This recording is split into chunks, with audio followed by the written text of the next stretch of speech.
चलो परफेक्ट है सब कुछ।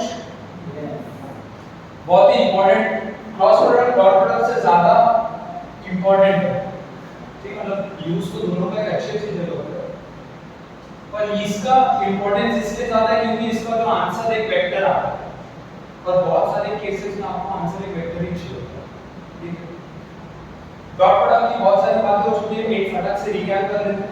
कोई भी दो वेक्टर का डॉट प्रोडक्ट, कोई भी दो वेक्टर का डॉट प्रोडक्ट एक स्केलर होता है, एक क्या होता है स्केलर, ठीक है। तो दो वेक्टर्स का डॉट प्रोडक्ट है तो स्केलर, और उसका मैग्नीट्यूड क्या होगा a डॉट b का ab cos theta, where theta is the angle between a and b, ये बात हमने पढ़ी। और हमने ये भी देखा था कि ऑर्थोगोनल यूनिट वेक्टर्स में जब i डॉट j लिखो तो आंसर 0 आएगा, j डॉट के आंसर 0 आएगा और i डॉट के 0 आएगा, i डॉट i 1 आता है, j डॉट j 1 आता है, k डॉट k 1 आता है। तो आप क्लियरली देख सकते हो कि डायरेक्शन हट रहा है। जब मैंने i डॉट j किया तो डायरेक्शन हट 0 ही हो गया, तो बाकी खत्म, और जब i डॉट i भी किया तो ये आंसर 1 आया, कोई डायरेक्शन नहीं आया। और हम लोगों ने देखा था कि अगर दो कार्टेशियन फॉर्म में है तो उसमें डॉट प्रोडक्ट सिंपल है, x x को मल्टीप्लाई करो, y y को मल्टीप्लाई करो, z z को मल्टीप्लाई करो, तीनों को ऐड करो, है ना, तो उससे क्या हो जाएगा आपका डॉट प्रोडक्ट आ जाएगा। अब क्रॉस प्रोडक्ट की अच्छे से बात करते हैं, थोड़ी ध्यान से सुनना मैं क्या बोल रहा हूं। चलो क्रॉस प्रोडक्ट मतलब आपको मान लो वेक्टर a बार है, उसको क्रॉस प्रोडक्ट करना है वेक्टर b बार से, ये सिंबल है क्रॉस प्रोडक्ट का। जब आप वेक्टर्स लिख रहे हो तो आप क्रॉस लिख रहे हो यार, और बहुत इंपॉर्टेंट है, वो नॉर्मल नंबर नहीं है कि कुछ भी लिख के छोड़ दिया। तो नॉर्मल नंबर में a और b लिखो, a into b लिखो, सब सेम होगा, और वेक्टर में सेम नहीं होता। आपको लिखते वक्त ध्यान देना है कि आप क्या लिख रहे हो, क्योंकि आप वेक्टर्स में डील कर रहे हो, उसका डायरेक्शन आप क्या रखने वाले को डिपेंड करेगा आपके आंसर पे, ठीक है। चलो तो a क्रॉस b आपको निकालना है, इसका आंसर क्या है, वेक्टर आएगा, इसीलिए इसको वेक्टर प्रोडक्ट भी बोलते हैं, इसीलिए क्रॉस प्रोडक्ट को वेक्टर प्रोडक्ट भी बोलते हैं, क्योंकि आंसर क्या आता है वेक्टर। और सुनो, अब देखो अगर ये वेक्टर है तो मेरे को इसके दो चीजों से कंसर्न है, एक इसका मैग्नीट्यूड और एक इसका डायरेक्शन। मुझे c का मैग्नीट्यूड निकालना पड़ेगा और c का डायरेक्शन निकालना पड़ेगा। कभी मैं a क्रॉस b बोलूंगा तो मुझे c आएगा, जब मैं बताऊंगा कि मुझे c आया तो मुझे दो चीजें बतानी है, एक इसका मैग्नीट्यूड और एक इसका डायरेक्शन। तो मैग्नीट्यूड अगेन इसमें बहुत सिंपल है, मैग्नीट्यूड निकालने की कोई बात ही नहीं है, इनफैक्ट डायरेक्शन भी सिंपल है पर थोड़ा सोचना पड़ता है। Magnitude of c bar is simply a बार का मैग्नीट्यूड b बार का magnitude into sin theta into ab sin theta. Dot product में ab cos theta, cross product में ab sin थीटा, बस cos आपका sin बन जाएगा, cos क्या बन जाएगा sin। ये आ गया आपका मैग्नीट्यूड। अगेन ये सिंपल है, अगर a बार को मुझे कार्टेशियन फॉर्म में दे दिया, मान लो ax b y cz, तो मैं क्या करूंगा, उसका मैग्नीट्यूड निकालना आसान है, अंडर रूट ले लूंगा, x कंपोनेंट का स्क्वायर प्लस y कंपोनेंट का स्क्वायर प्लस z कंपोनेंट का स्क्वायर, तो मुझे a बार का मैग्नीट्यूड आ गया। सिमिलरली मैं b बार का मैग्नीट्यूड निकाल सकता हूं, और मुझे जो थीटा होगा, theta is the angle between a and b, उसका साइन लेना है। अब ये थीटा आपको अगर याद होगा तो दो वेक्टर्स के बीच में एंगल होने के लिए दो वेक्टर्स टेल से टेल जुड़े होने चाहिए, तभी उनके बीच एंगल आएगा। तो आपको क्या करना है, दो वेक्टर दिया होगा उसको टेल से टेल जोड़ देना और एंगल निकाल के हम सीधा आंसर ला सकते हैं। अब इंपॉर्टेंट ये है कि इसका डायरेक्शन भी ढूंढना पड़ेगा, ठीक है। इसके डायरेक्शन ढूंढने के लिए दो बातें आपको पता होनी चाहिए। पहली बात तो क्या वेक्टर c दो चीजों को मिलकर बनाया गया, एक उसका मैग्नीट्यूड और एक उसका डायरेक्शन। मैग्नीट्यूड मुझे पता है ab sin थीटा, मैग्नीट्यूड क्या है ab sin थीटा, मुझे उसके c कैप पे जाना है कि उसका डायरेक्शन क्या है, डायरेक्शन मिल गया तो मेरे लिए आसान है। अब आपको जो दो चीजें याद रखनी होंगी, क्योंकि c बार a बार और b बार का क्रॉस प्रोडक्ट है, तो c बार a बार के भी परपेंडिकुलर होगा और b बार के भी परपेंडिकुलर होगा, ये बात आपको पता होनी चाहिए। इसका पहला डायरेक्शन कैसा आपको ध्यान में रखना है कि ये इंडिविजुअली ए और बी मान लो ऐसा है तो सी ऐसा होगा, क्योंकि वो इंडिविजुअली दोनों के परपेंडिकुलर होना चाहिए, वो दोनों के परपेंडिकुलर होना चाहिए। तो इसका डायरेक्शन क्या है? Perpendicular to A bar and दोनों के ही परपेंडिकुलर होना चाहिए। ऐसा नहीं कि किसी एक के परपेंडिकुलर। ए क्रॉस बी का आंसर जो भी आएगा वो ए और बी दोनों के परपेंडिकुलर होगा, ठीक है। और इसका जो और एक चीज आपको पता होनी चाहिए कि डायरेक्शन हम निकालते हैं by using right hand thumb rule, by using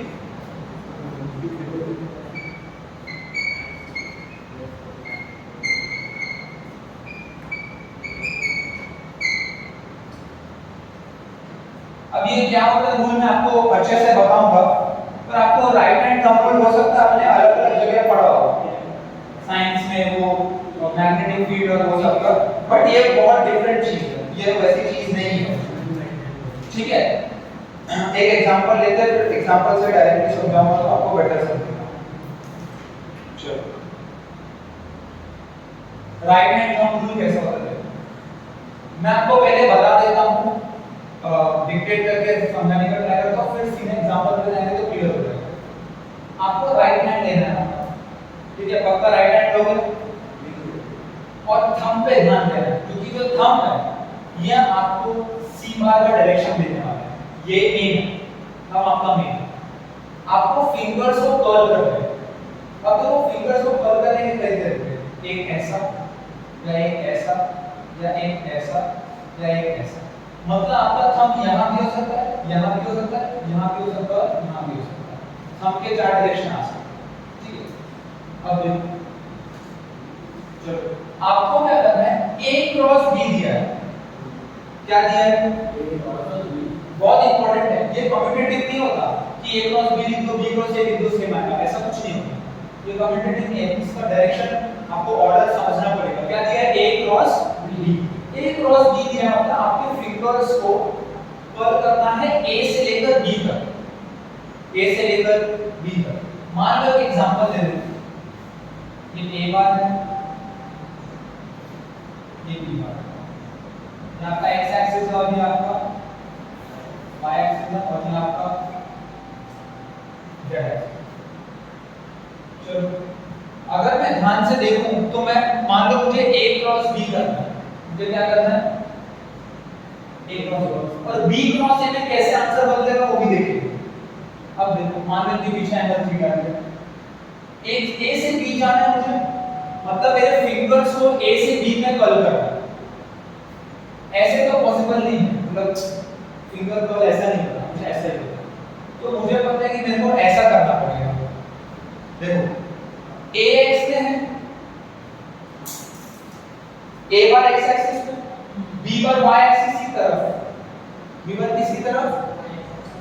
तो क्या c बार z में आ रहा है, पॉजिटिव z में, तो इसका आंसर ऐसा पॉजिटिव z में आएगा।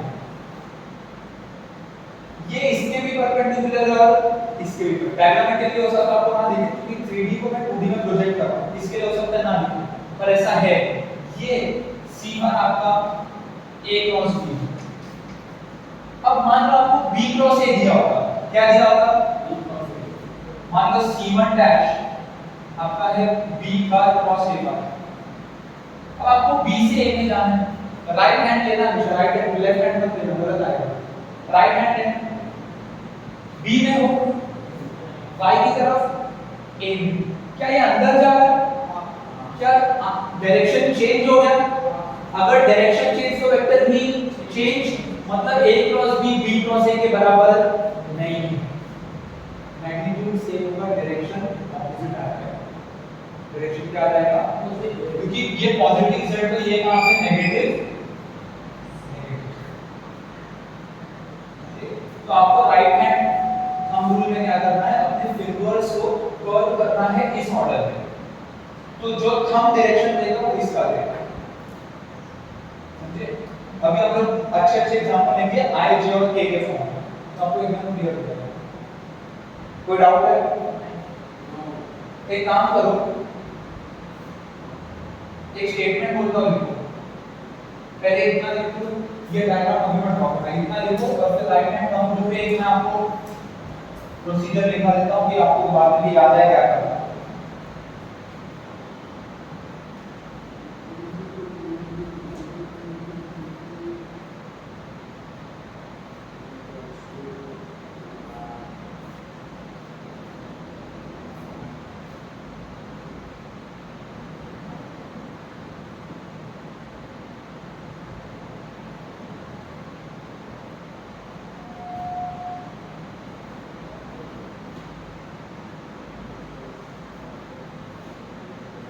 सिर्फ इतना लिख दो, 1 2 3 अभी इतना सेक्शन लिख दो, फिर आपको एक स्टेटमेंट बनाना है।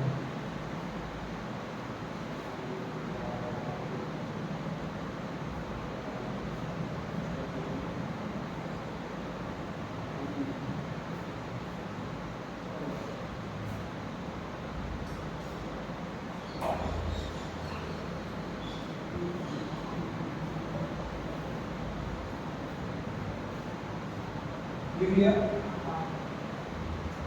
चलो एक ही लाइन का प्रोसीजर है। प्रोसीजर ये है, join two vectors, join two vectors, join two vectors tail to tail, join two vectors. देखो इनका टेल से टेल जुड़ा रहना जरूरी है। अगर ये टेल से टेल नहीं जुड़ा तो अपना राइट हैंड आप कभी तक नहीं पाओगे। अगर मैंने कोई ऐसा वेक्टर दे दिया तो इस पे कहां राइट हैंड रखना नहीं समझेगा, सिंपल इसको पैरेलल शिफ्ट करके यहां डालो, फिर आपको पता है कि मेरा राइट हैंड ऐसे घूमेगा, समझे? तो वेक्टर्स का टेल से टेल जुड़ा होना जरूरी है। तो लिखो join two vectors tail to tail, place your right hand, place your right hand,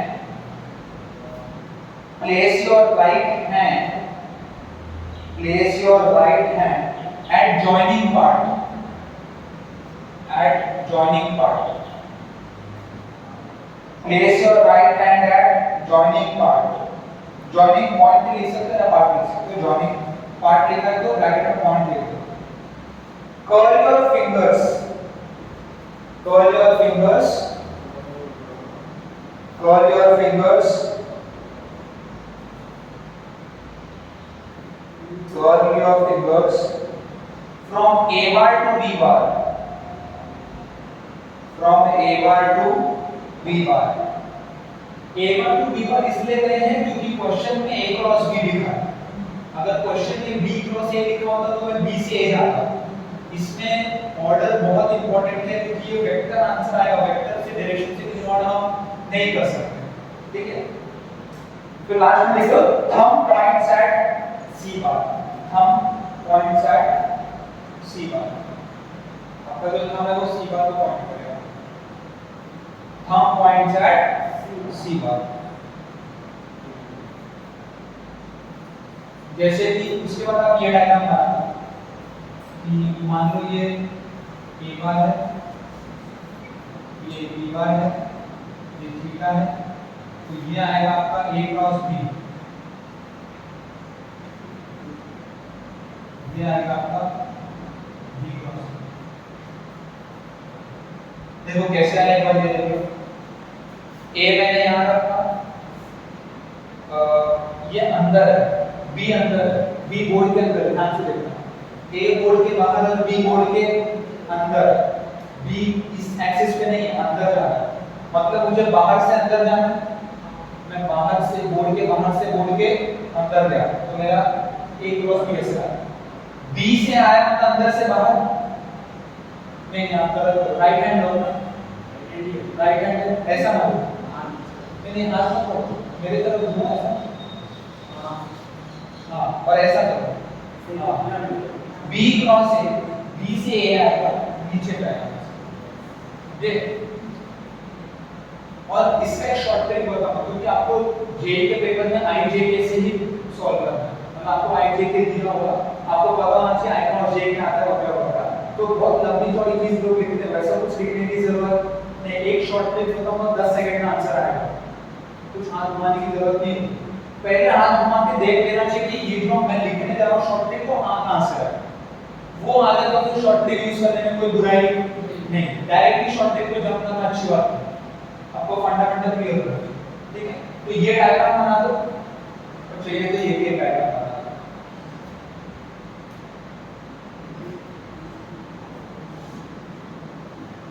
ठीक है, एक मिनट रुक जाओ, मैं ये बोर्ड कंप्लीट कर लेता हूँ।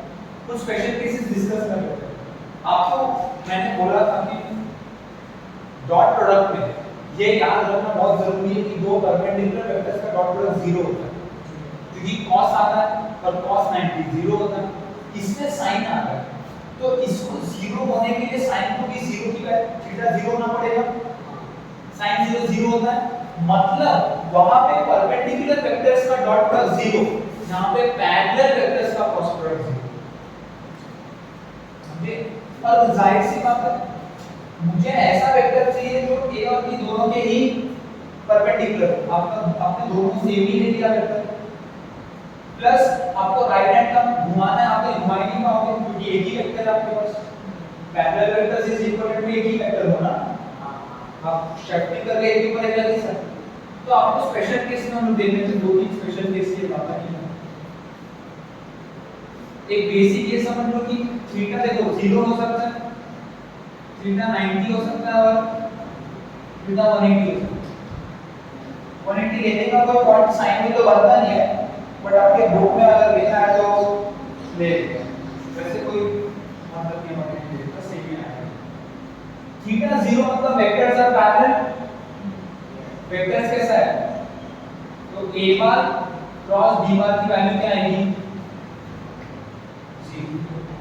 अगर थीटा 0 तो sin 0 0 और आपका पूरा ये वैल्यू ही 0 हो गया, तो आपको कोई भी वेक्टर आने वाला नहीं।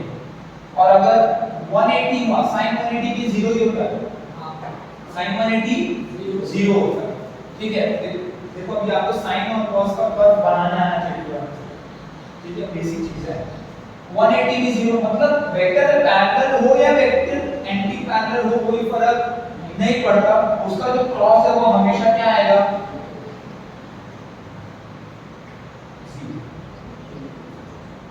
ठीक है। तो हम लोग डॉट प्रोडक्ट में जो i डॉट i को 1 लिख रहे थे, क्रॉस प्रोडक्ट में i डॉट i है 0। अब देखो अगर 90 डिग्री है तो जो c बार आएगा वो क्या a to b होगा, c का मैग्नीट्यूड, क्योंकि sin 91 होता है तो सिंपली a to b आता है, तो परपेंडिकुलर अगर भी हम लोगे परपेंडिकुलर वेक्टर अगर दिया तो उसका जो मैग्नीट्यूड होता है सिंपली दोनों मैग्नीट्यूड का मल्टीप्लिकेशन, और डायरेक्शन आपको देखना पड़ेगा through using right hand normal, ठीक है, डायरेक्शन वहां से आ जाएगा, मैग्नीट्यूड यहां से आएगा, ठीक है, सिंपल। इसके बाद हम थोड़े प्रॉपर्टीज की बात कर लेते हैं, मेजरली दो प्रॉपर्टीज की बात करते हैं, कम्यूटेटिव और डिस्ट्रीब्यूटिव। अगर आपको याद होगा तो आपका डॉट प्रोडक्ट दोनों होता है, वो कम्यूटेटिव भी होता है और डिस्ट्रीब्यूटिव भी होता है, मतलब a डॉट b को मैं p डॉट a लिख सकता हूं, बट यहां पे ऐसा नहीं है, मैंने देखा कि डायरेक्शन बदल जाता है। मैं ये बोल सकता हूं कि a क्रॉस b और b क्रॉस a का वेक्टर का मैग्नीट्यूड सेम है, क्योंकि a b sin थीटा दोनों में है, थीटा दोनों शायद आगे से पीछे और पीछे से आगे थीटा उतना ही कवर कर रहे हैं, a वही है b वही है, तो मैग्नीट्यूड में कोई चेंज, लेकिन ये जो c बार है ये वेक्टर क्वांटिटी है, वेक्टर क्वांटिटी में जितना इंपॉर्टेंट मैग्नीट्यूड उतना ही इंपॉर्टेंट डायरेक्शन है, तो सिर्फ मैग्नीट्यूड होने का मतलब वेक्टर सेम है ऐसा कोई बात नहीं। और हमने देखा कि एग्जैक्टली ऑपोजिट आता है, एग्जैक्टली ऑपोजिट आता है, मतलब क्या मैं बोल सकता हूं कि a क्रॉस b और b cross a negative of each other.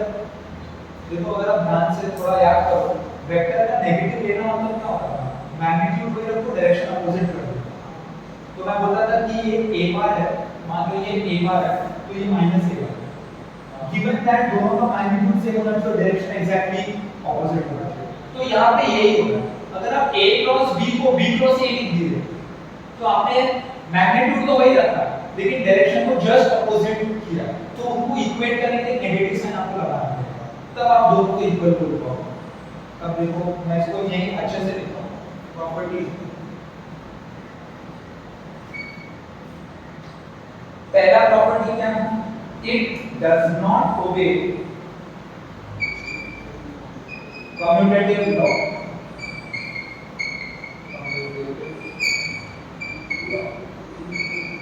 क्या ये कम्यूटेटिव लॉ को ओबे करेगा? A cross B is not equal to B cross. पर मैं ऐसा बोल सकता हूं कि A cross B is equal to negative of B cross है, ये बोल सकता हूं, क्योंकि B क्रॉस A का नेगेटिव लूंगा ना तो ये डायरेक्शन में आता है, समझे? ये ऑलरेडी ऑपोजिट में था, ये ऑपोजिट में था, एक नेगेटिव मार दिया तो ये सेम है, और दोनों का मैग्नीट्यूड भी इक्वल है, दोनों का मैग्नीट्यूड और डायरेक्शन अपोजिट होता है, ये आपको ध्यान में रखना है। मैग्नीट्यूड इक्वल होगा, डायरेक्शन अपोजिट होगा अगर आप A क्रॉस B को B क्रॉस A में करें तो, ठीक है? और इसकी और एक प्रॉपर्टी डिस्कस करें, ये इट फॉलोज डिस्ट्रीब्यूटिव लॉ, ये डिस्ट्रीब्यूट कर सकता है, जैसे आप डॉट प्रोडक्ट को डिस्ट्रीब्यूट कर देते, डिस्ट्रीब्यूट करना था सिंपली ब्रैकेट ओपन करना, डॉट में किया क्रॉस में भी कर सकते, और बहुत जरूरी है क्योंकि आप कार्टेशियन फॉर्म का जब मल्टीप्लिकेशन लेते हो तो आपको डिस्ट्रीब्यूट ही करना पड़ता है, ठीक है? तो it obeys distributive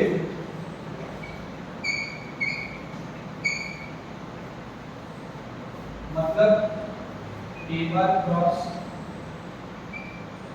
B bar plus C बार है,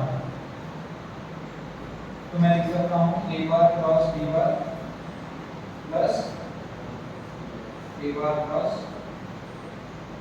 देखो B बार प्लस C बार एक रिजल्टेंट वेक्टर देता है एडिशन वेक्टर के बाद, चाहे उस रिजल्टेंट का A के साथ क्रॉस ले लो, या अगर आपको B और C इंडिविजुअली दिया है तो आप ऐसा भी लिख सकते हो, दोनों का आंसर सेम आता है। ये एक वेक्टर देगा, ये एक वेक्टर देगा, फिर आपको इन दोनों को वेक्टर सम करके फिर नया रिजल्टेंट निकालना पड़ेगा, ठीक है? इतना डिफिकल्ट नहीं है, अभी लग रहा होगा सब लोग करेंगे, चलेगा? इतना नोट कर लो। अब हम लोग जानेंगे cross product of orthogonal unit vectors, जो कि बहुत इंपॉर्टेंट है। I J K में कैसे क्रॉस किया जाए, क्योंकि आपको वेक्टर तो I J K में ही मिलेगा मोस्ट प्रोबेबली, मैक्सिमम केसेस में वेक्टर कार्टेशियन फॉर्म में मिलेगा, या आप खुद कार्टेशियन फॉर्म में लिख दोगे अगर कोऑर्डिनेट्स दिया है तो उस हिसाब से, ठीक है? तो आपको कार्टेशियन फॉर्म के वेक्टर्स को डील करना ज्यादा इंपॉर्टेंट है, मानना चाहिए, कोई ज्यादा बड़ी बात नहीं है। Cross product of orthogonal unit vectors, orthogonal unit, अब देखो इसका एक शॉर्ट ट्रिक बताऊंगा, उससे लाइफ बहुत इजी हो जाएगी, बट वो शॉर्ट ट्रिक जानने के पहले थोड़ा एक्सरसाइज करेंगे हाथ की, ऊपर नीचे सब जगह घुमा के देखेंगे आंसर क्या आता है, और फिर एक शॉर्टकट डिड्यूस करेंगे सामने। मैं मल्टीपल केसेस लिख लेता हूं, आपको I क्रॉस J आना चाहिए, ठीक है? और J क्रॉस K आना चाहिए, और K क्रॉस I आना चाहिए, और फिर उल्टा कर दो, फिर J क्रॉस I आना चाहिए, फिर K क्रॉस J आना चाहिए, और फिर I क्रॉस K। ये तीन निकालेंगे। अब आपको ये तो पता है ना I क्रॉस I 0 हो जाएगा, क्योंकि sin 0 is 0, वो नहीं लिख रहा हूं, J क्रॉस J 0 हो जाएगा, K क्रॉस K 0 हो जाएगा। अब देखो I से J जाना है, राइट हैंड ले लो, हम लोग I J के डिफाइन कर रहे हैं, मान लो इस डायरेक्शन में आपका I है, इस डायरेक्शन में आपका J है, और इस डायरेक्शन में आपका, मुझे I से J में जाना है, ऐसे जाना है तो राइट हैंड लेना है, जहां पे वेक्टर टेल से टेल जुड़ा है वहां रखना है हाथ और घूमना है, और थंब आपका A क्रॉस B का डायरेक्शन देखना है। ये बात तुम सुन चुके हो। I से J, क्या आंसर K क्या पाया? पॉजिटिव K क्या? कैसा K क्या? तो यहां पे मैं लिख देता हूं पॉजिटिव K। J से K में जाना, J से K में जाना मतलब ऊपर से लेके बाहर आना, तो कैसा रहेगा मेरा हाथ? ऊपर से लेके बाहर आना। अगर ऊपर से स्टार्ट किया तो कैसा आएगा?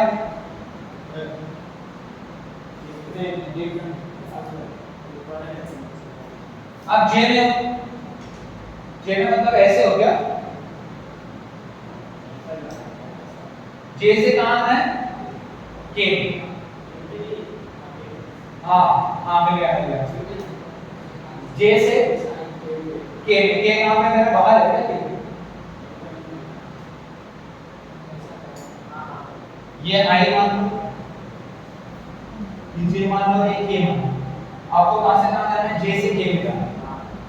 आपको जे से के, मान लो ये आई है, ये जे और ये के, तो मुझे यहां से मिल गया ना, राइट हैंड लिया। मैं अभी जे में हूं, किसमें हूं मैं? के में, मतलब बाहर आ रहा हूं। तो क्या ये आई में आ रहा है? ये किसमें आ रहा है? पॉजिटिव आई में आ रहा है। इतना एक्सरसाइज आपको एग्जाम में नहीं करना, शॉर्ट ट्रिक बताऊंगा, बट ये समझ में आ रहा है कैसे किया। मैं जे में था, के मतलब बाहर है ना मेरा, तो मैं बाहर की तरफ आया, तो मेरा आंसर आई लेफ्ट में आया। चलो अब के क्रॉस आई करो। के आप ऑलरेडी बाहर है और आप आई में आ रहे हो, पॉजिटिव जी। कैसा आया? ध्यान देखो, आप चेहरे को थोड़ा घूम लो मेरे साथ। के मतलब बाहर, के मतलब शुरुआत में कैसे कर रहा हूं और मुझे अंत कहां करना है? आई पे। आई मतलब ये, मतलब ऐसे जाना है। तो आंसर क्या आया? जे। जे क्रॉस आई। जे मतलब कहां है? ऊपर, मतलब मैं ऊपर या तो ऐसे शुरू करूं या तो ऐसे शुरू करूं, पर डिपेंड करता है मुझे जाना कहां। मुझे आई पे जाना है, मतलब मुझे इधर आना है। देखो जे और आई, तो ये कहां जा रहा है? माइनस के, माइनस के में जा रहा है। तो देखो ये किसी बात में कर रहा था, जब a क्रॉस b को b क्रॉस a लिखने जाओगे तो माइनस आ जाता है, क्योंकि डायरेक्शन एग्जैक्टली ऑपोजिट हो जाता है, समझे? तो वैसे a क्रॉस j क्या आपका माइनस साइन आ जाएगा, और j cross k, sorry i यानी i क्रॉस k ना, k क्रॉस माइनस j का है, ठीक है? आपको अगर ये ठीक समझना है तो ये तो सिर्फ नेगेटिव है। चलिए एक बार ये देख लेते हैं, i क्रॉस k, i कहां पे? यहां पे। तो या तो मैं देखो i मतलब यहां पे ना, अगर राइट हैंड लो, मैं i में, i से k में जाना है, मतलब बाहर आना है, i से मुझे k में आना है, नेगेटिव है बराबर, i में हूं और k में आना है। i क्रॉस k लिख चुके हैं हम लोग, j क्रॉस k, ये k क्रॉस क्या है? ये j है माइनस i बराबर i cross k minus j बराबर i से k में जाओ, आप सॉरी मैंने i लिख दिया, i से k बराबर माइनस j, ठीक। अब इसका शॉर्ट ट्रिक बताता हूं आपको एकदम सिंपल तरीके से। अगर आप ध्यान से देखो i j k ये ऑर्डर बन रहा है, j k i फिर से ऑर्डर बन रहा है, k j k i j। देखो आपको एक ट्रायंगल बनाना है i j, और अगर आप इससे घूम रहे हो क्लॉकवाइज, i क्रॉस j की वैल्यू क्या आती है? j क्रॉस k की वैल्यू i आती है, और k क्रॉस i की वैल्यू j आती है। अगर आप साइक्लिक ऑर्डर में घूमे, मतलब क्लॉकवाइज घूमे, तो आपका पॉजिटिव आंसर आता है। क्या आंसर आता है? I cross j is positive k, j cross k is positive i, and k cross i is positive j। अगर आप एंटी क्लॉकवाइज घूमे, मान लो j cross i minus k, j cross i minus k, तो अब यहां से यहां घूमे तो ये वैल्यू नेगेटिव आएगी, यहां से यहां है तो नेगेटिव, समझे? अब देखो k क्रॉस j देखो, k से j तक नेगेटिव आया है, i से k तक नेगेटिव j आना चाहिए। तो सिंपल है, मैं को अभी ये सब सोचना नहीं पड़ता, i j के मेरे दिमाग में छपा हुआ, जैसे बोला i j मैं k बोल दूंगा, ठीक है? i j k तो आई जे के, जे के बाद आई आएगा, फिर के आई के बाद जे आएगा, उल्टा गया तो नहीं। तो ये शॉर्टकट आपको पता होना, क्योंकि एग्जाम में बिल्कुल भी ये टाइम नहीं है आपके पास ये सब करने, और ना ही कोई करता है ऐसे। ये किसी को दिखाने की जरूरत नहीं कि आपने राइट हैंड से क्या लिखा, आपको बस फाइनल आंसर आना होगा और वो इस तरीके से बेटर आता है, ठीक है। तो ऑर्थोगोनल यूनिट वेक्टर्स में जब i क्रॉस j होगा तो k, j क्रॉस k में i, k क्रॉस i में j, और सिमिलरली सब नेगेटिव वैल्यूज आ जाएंगे। क्लियर? चलो आगे बढ़ते हैं थोड़ा, ये लिख दिया गया आपने। देखो अब इसको अप्लाई करते हैं। हम लोग ने ऑर्थोगोनल यूनिट वेक्टर्स का क्रॉस प्रोडक्ट सीख लिया, अब इसको कार्टेशियन फॉर्म के वेक्टर्स पे अप्लाई करके देखते हैं क्या आंसर आता है। मैं उसका भी एक शॉर्ट ट्रिक बताऊंगा, क्योंकि अगर आप ध्यान दो डॉट प्रोडक्ट में मैक्सिमम चीजें जीरो हो गई है, डॉट प्रोडक्ट में मैक्सिमम चीजें, तो उसको याद करना आसान था, x में x करो, y में y करो, z में z करो, एंड करो, ये बात हमने देखी। यहाँ पे ज्यादा से ज्यादा चीजों का आंसर है, खाली i क्रॉस i 0 होगा, खाली j क्रॉस j 0 होगा, और खाली k क्रॉस k 0 होगा, क्योंकि sin थीटा आता है तो 0 होगा। तो इसमें क्या मैक्सिमम में 0 नहीं है, मैक्सिमम वैल्यूज में 0 नहीं आएंगे, इसीलिए बैलेंस फॉर्मूला याद करना थोड़ा सा डिफिकल्ट, बट एक बहुत ही अच्छा तरीका मैथमेटिक्स का कभी डिटरमिनेंट्स होता है, डिटरमिनेंट ऑफ मैट्रिक्स निकाला, बस डिटरमिनेंट निकालना। हां वो कैसे करते हैं मैं अभी सिखाऊंगा, अगर नहीं आते तो रिकैप कर दो, पर उससे हमारी लाइफ बहुत इजी हो जाएगी। और यहां पे मैं लिख देता हूं आपकी इंफॉर्मेशन में कि i क्रॉस i की वैल्यू क्या आएगी, j क्रॉस j और k क्रॉस k इज क्या आपको पता होगा, ठीक है। अब देखो आगे cross product of orthogonal unit vectors, अब cross product of vectors in Cartesian form देखते हैं, वेक्टर्स इन कार्टेशियन फॉर्म।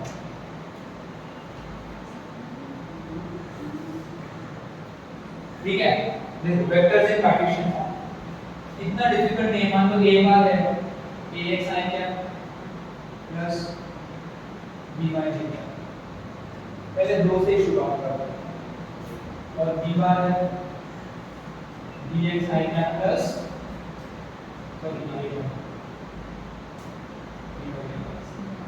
ठीक है। अब मुझे a क्रॉस b निकालना है, मुझे पता है क्या ये डिस्ट्रीब्यूटिव लॉ है, वो भी करते डिस्ट्रीब्यूट हो जाएगा, तो मैं इसको ax i क्या प्लस ay j क्या का क्रॉस bx i क्या प्लस ऐसा लिखो, मतलब अब डिस्ट्रीब्यूट करो तो ax i क्या क्रॉस bx i क्या प्लस ax i क्या क्रॉस प्लस ay j क्या क्रॉस bx i क्या प्लस ये आ जाएगा ay j क्या क्रॉस by। अब देखो i क्रॉस i 0 हो गया और y j क्रॉस j, देखो आपको मिला क्या, ध्यान से सुनना, ax by तो बाहर आ जाएगा कांस्टेंट, आपको i क्रॉस j करना है, i क्रॉस j k होगा, i j क्या आ गया किया, और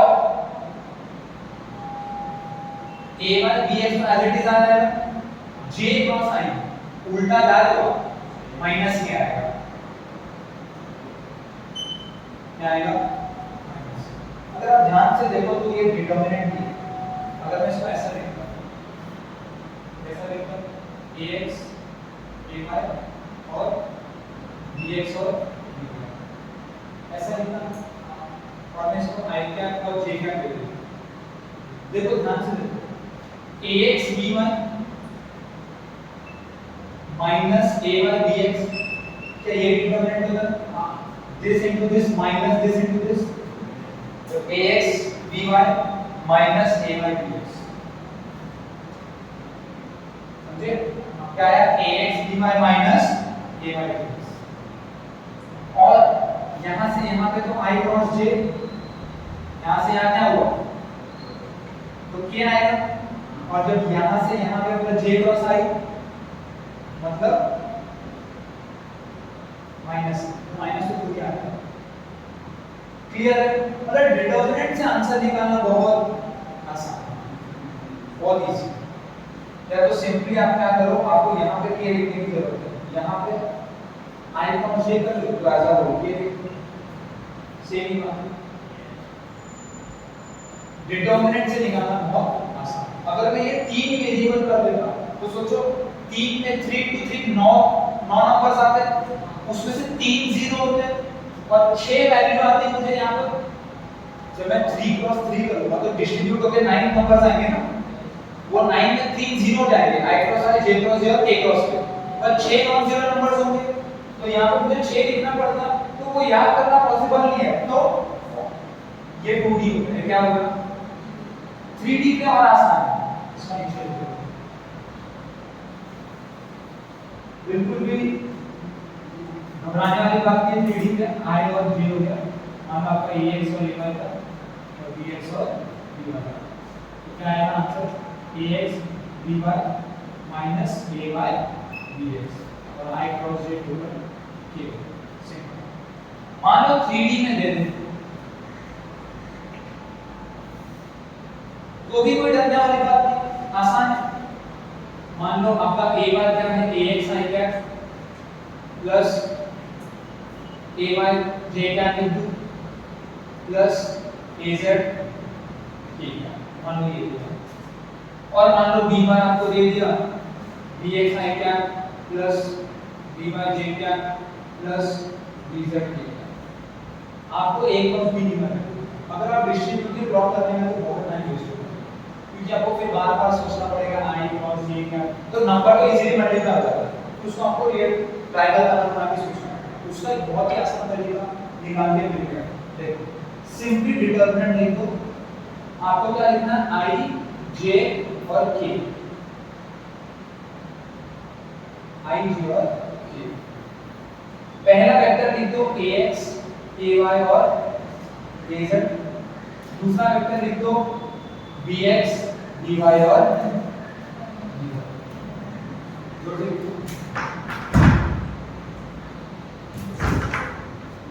अब सुन, यहाँ सुन ax ay और az bx dy और bz।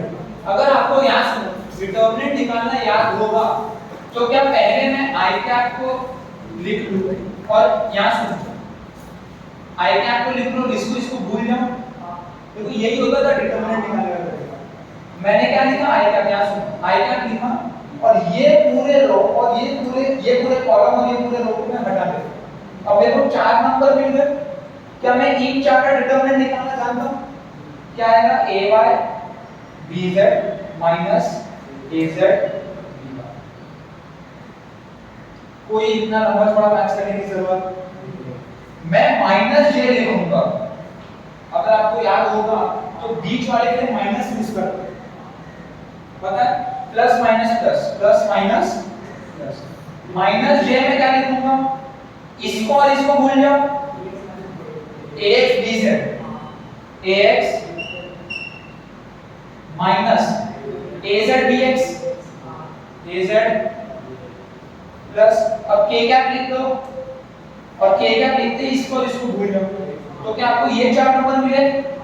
इसमें क्या आएगा ax dy माइनस हो गया। आपको डायरेक्शन की भी चिंता नहीं करनी, i j तो ऑटोमेटिक आ गया। और अगर आप देखोगे तो y क्रॉस z i होता है, देखो y क्रॉस z i होता है, क्या उसने खुद से संभाल लिया?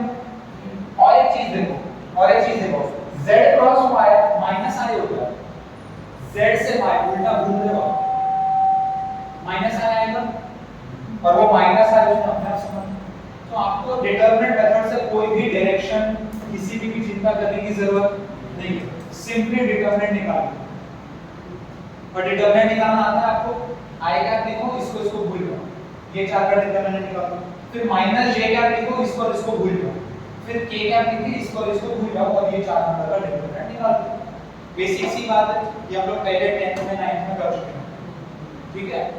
तो this is how you find the cross product of vectors in Cartesian form. तो चाहे 2D हो या 3D बहुत ही इजीली आ जाए, इतना आप नोट कर लो। सवाल लेके थोड़े अच्छे सवाल है। 85 तो बहुत इजी है, ग्रेड हो गया है। 4 सवाल मैं कर लूंगा, 85, 86, 87 और 88, 89 तक घर पे ट्राई करना। एक अच्छा सवाल तो आपको घर पे ट्राई करना चाहिए। तो क्लास वर्क प्रॉब्लम 39,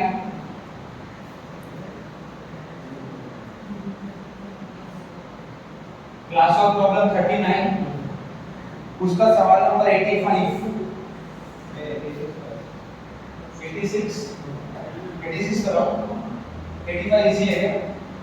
86 कराओ, इजी है एक्चुअली। एक बार दिया, बी बार दिया, फाइन, एक बार कुछ लोग मुझे देख रहे हैं, क्या बोलो 85 कराऊंगी नहीं? 86 अच्छा है, 86 आएगा तो 85 अपने आप आ जाएगा, ठीक है। तो 86 करते हैं, 85 बहुत ही basic question. Find the torque of force, force क्या दिया है 2i कैप माइनस और क्या दिया है प्लस 4k कैप न्यूटन। चलो एक बार दिया, और आगे का डेटा तो r बार क्या दिया है 3i plus 2j plus 3km, 3i plus 2j plus 3k, कौन सा के 3 हां मीटर में। आपको टॉर्क का फॉर्मूला मैंने सिखाया नहीं क्योंकि वो रोटेशनल डायनामिक्स में आएगा, पर टॉर्क का फॉर्मूला ये होता है, उसको हम टाउ से रिप्रेजेंट करते हैं। किससे रिप्रेजेंट करते हैं? टाउ से। ग्रीक लेटर है, स्मॉल t को टाउ बोलते हैं। तो tau is r bar cross f bar, r bar cross f बार, ये टॉर्क का फॉर्मूला है। f क्रॉस r नहीं करना है, r क्रॉस f करना है। अब सुनो, क्या मुझे दिस क्रॉस दिस करना है? सिंपली डिटरमिनेंट फटाफट ले ले, तो डिटरमिनेंट मेथड से 2 मिनट में आंसर आएगा। देखो कैसे आता है, i ले लिया, j ले लिया, और ठीक है। पहले क्या r क्रॉस f जान, पहले मुझे r से शुरू करना है तो मैं r पहले लिख देता हूं, 3 2 3 चलेगा। फिर आपको f लिखना है 2 -3 और 4। अब देखो इसका वैल्यू क्या है, i क्या आपने बाहर ले लिया, तो इसको और इसको भूल जाओगे, तो 4 2 8 minus 3 into -3 is -9,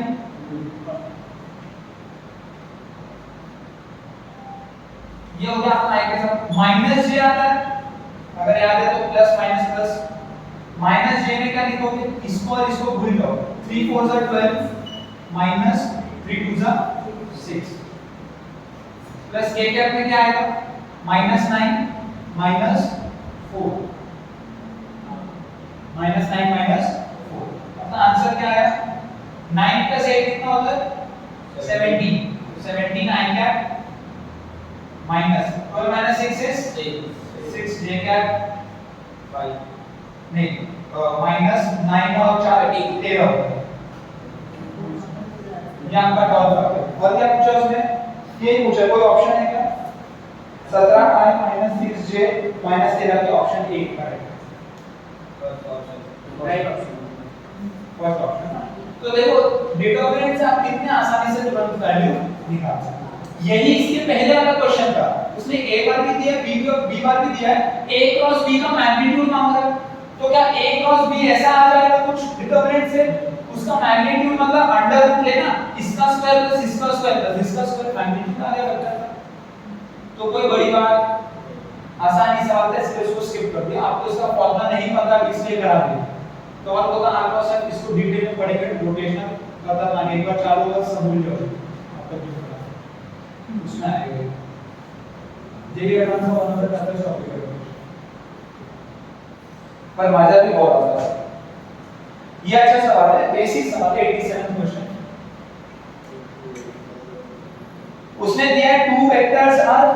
that find the value of lambda. देखो उसने दो वेक्टर पैरेलल दिया है, क्या दो पैरेलल वेक्टर का क्रॉस प्रोडक्ट 0 होता है? तो मैं अगर इन दो वेक्टर्स का क्रॉस प्रोडक्ट 0 से इक्वेट कर दूं तो मुझे लैम्डा की वैल्यू मिल जाएगी। सुनो मैं कर देता हूं, ऐसे करने वाला सम नहीं है लेकिन आपके लिए कर रहा हूं। 2i cap plus 3j cap minus k cap और b बार क्या दिया है minus 4i cap minus 6j cap plus lambda into k cap. अब सुनो क्या सुनो, ये i हो गया, ये j होगा, ये 2 3 minus 1 minus 4 minus 6 और लैम्डा। i के साथ क्या आएगा, इसको भूल जाओ, 3 into this ना, मतलब कितना होगा, सॉरी ये -6 इधर कितना, 3 लैम्डा माइनस ऑफ 6, समझे? 3 lambda minus of 6 minus j का में क्या आएगा 2 लैम्डा और माइनस 4 प्लस k क्या, प्लस क्या करो मतलब -12 प्लस 12 आई गेस। ये देखो k क्या में क्या आएगा -12 फिर माइनस इंटू माइनस प्लस 12, तो ये वैल्यू तो अपने आप 0। आपको क्या आया 3 lambda minus 6 i cap minus 2 lambda minus 4 j cap is equal to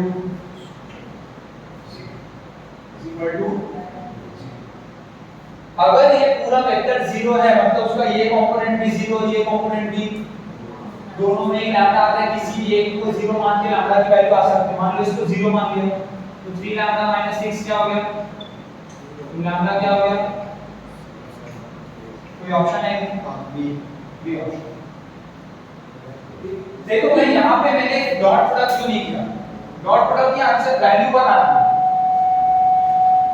dot product की वैल्यू 1 कर उससे नहीं सकता था, पर प्रॉब्लम क्या होगा लैम्डा एग्जिस्ट कर सकते थे पर इक्वल टू 0 से बहुत ही आसान हो जाता है। इस क्वेश्चन में दोनों कर सकते थे, कुछ कॉम्प्लेक्स क्वेश्चन आएंगे जहां पे दोनों करना पॉसिबल नहीं है। बेस्ट क्या है 0 किसमें आ रहा है, अगर परपेंडिकुलर दिया तो मैं क्रॉस प्रोडक्ट नहीं लगाऊंगा, तो मैं डॉट प्रोडक्ट लगाऊंगा क्योंकि डॉट प्रोडक्ट का परपेंडिकुलर 0 होता है। अगर पैरेलल दिया तो मैं डॉट प्रोडक्ट नहीं लगाऊंगा, मैं क्रॉस लगाऊंगा क्योंकि पैरेलल का क्रॉस 0 होता है। जिसमें 0 आएगा मैं वो प्रेफर करूंगा क्योंकि मुझे एक साइड का टेंशन लेना ही नहीं है, उसकी वैल्यू 0 आएगी, मुझे उसका कोई स्ट्रेस लेना, मुझे सिर्फ ये करना उसको 0 से इक्वेट करना, उल्टा मिल रहा है इसी। इसलिए जहां 0 रहेगा आपको वो प्रेफर करना चाहिए। एक 88 क्वेश्चन मैं कर लेता हूं और 89th वाला आप खुद से करोगे। 88 क्वेश्चन पढ़ो। Angular momentum of a particle P about point O is OP bar cross MV bar। उसमें फॉर्मूला खुद ही दे दिया, तो ऐसा नहीं कि आपको फॉर्मूला कुछ पता करने की जरूरत है। L बार क्या होता है, एंगुलर मोमेंटम। L बार क्या होता है, अभी इसकी चिंता करने की जरूरत है, उसने डायरेक्ट फॉर्मूला दे दिया कि L बार कुछ नहीं है, OP बार क्रॉस MV बार है। OP bar cross MV bar, where m is the mass, v is the velocity। m mass दे दिया, v velocity दे दिया, particle of mass 2 kg, चलो mass भी दे दिया 2 kg, is moving with the speed 10 meter per second as shown in the figure। Find the magnitude and direction of angular momentum। देखो easy, थोड़ा tricky question तो है ये, इसलिए मैं खुद ही करता हूँ। अगर आप डायग्राम को ध्यान से देखो तो यह ओरिजिन है और आपका ये पॉइंट P है। इस डायरेक्शन में वो भाग रहा है with the speed of 10 metre पर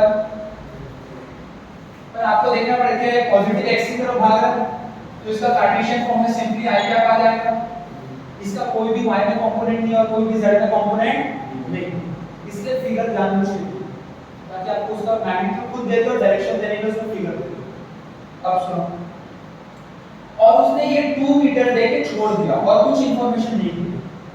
यहाँ पे एक्चुअली में अगर क्रॉस प्रोडक्ट करना चाहो तो इंफॉर्मेशन की कमी तो है, इंफॉर्मेशन की कमी है, लेकिन उससे हम डील कर सकते हैं। मुझे एक बात बताओ,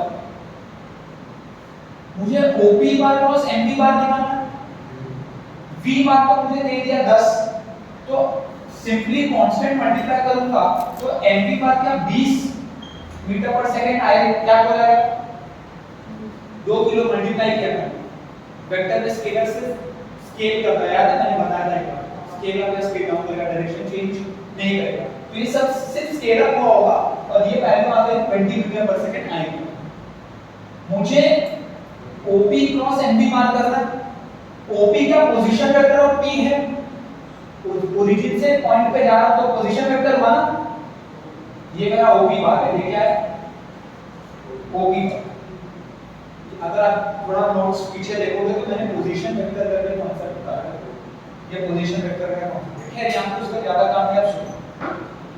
अगर मुझे L बार को ये लिखना है, क्या मुझे OP बार का मैग्नीट्यूड मल्टीप्लाइड बाय MB बार का magnitude multiply by sin theta करना पड़ेगा, AB sin थीटा, तो मुझे L का मैग्नीट्यूड आएगा, अभी मैं डायरेक्शन की बात नहीं कर रहा, L का क्या आएगा मैग्नीट्यूड, ठीक है। अब अगर आप ध्यान से देखो तो मैंने आपको बोला था कि sin थीटा निकालने के लिए वेक्टर टेल से टेल जुड़े होने चाहिए, तो मैं इसको पैरेलल शिफ्टिंग कर दूं और ये मेरा नया OP बार है, इसी को लाके पैरेलल शिफ्ट किया। अगर आप ध्यान से देखो तो ये मान लो कि एंगल थीटा बना रहा है, मुझे sin थीटा ढूंढना है, देखो ये भी थीटा होगा, vertically opposite angle, vertically opposite, इस ट्रायंगल में sin थीटा ढूंढो जरा, इस ट्रायंगल में आपका जो sin थीटा आएगा अपोजिट अपन हाइपो, अपोजिट क्या 2 मीटर और हाइपो क्या OP बार, ये थीटा है समझो वर्टिकली अपोजिट। इस ट्रायंगल का अगर साइन निकालोगे, क्या निकालोगे, तो क्या वो अपोजिट अपॉन हाइपोटेन्यूज होता है, sin थीटा क्या होता है opposite upon hypotenuse, opposite 2 metre है और हाइपोटेन्यूज मतलब OP का मैग्नीट्यूड, यही है ना हाइपो, ये 90 डिग्री। अब देखो इस साइन को यहां पे पुट कर दो, तो L बार क्या आ गया sin OP तो एज इट इज रहेगा, sin थीटा की जगह 2 अपॉन OP बार, क्या ये और ये कैंसिल, देखो मैंने देखो ना थीटा दिया था ना OP बार दिया था, इसीलिए मैंने उन दोनों को यूज करके आपस में कैंसिल करा, मुझे थीटा नहीं दिया ना ही मुझे OP बार दिया, तो मैंने इन्हीं दो का इंफॉर्मेशन यूज करके आपस को ही एक दूसरे में पढ़ा दिया, मतलब उसी कहानी का मुझे चिंता करने की कोई जरूरत नहीं। बचा क्या MB बार इनटू 2, MB बार का मैग्नीट्यूड क्या 20 है और 2 मतलब 40, तो 40 मीटर पर सेकंड। क्या ऐसा कोई ऑप्शन है मैग्नीट्यूड जो 40 बात कर, ऑप्शन ए देखो, magnitude of triangular momentum is 40। अब यहाँ पे मीटर पर सेकंड तो सिर्फ आपका वेलोसिटी हो गया है कि नहीं, मास केजी में है ना, मास किसमें केजी, तो OP बार तो मीटर में है तो केजी मीटर और क्या है वेलोसिटी मीटर पर सेकंड, तो मीटर स्क्वायर पर, ये ऑप्शन ए है, ये एग्जैक्ट ऑप्शन ए क्या है, the magnitude of angular momentum of a particle is 40 kg meter square per second, 40 kg meter square per second। अब इसका डायरेक्शन ढूंढना है, अब इसका क्या ढूंढना है, क्या इतना डिफिकल्ट है, आप जरा थोड़ा सोचो कि क्या डायरेक्शन आएगा,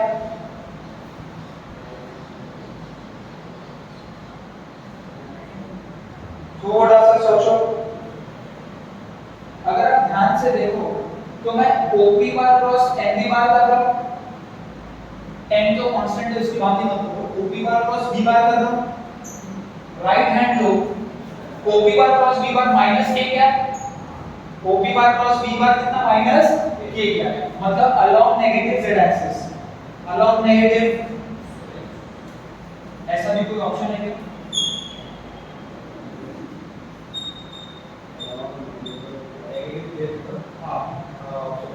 ऑप्शन बी। तो आपको मैग्नीट्यूड भी याद, आपको डायरेक्शन भी याद, ठीक है? तो इसका ऑप्शन ये होगी।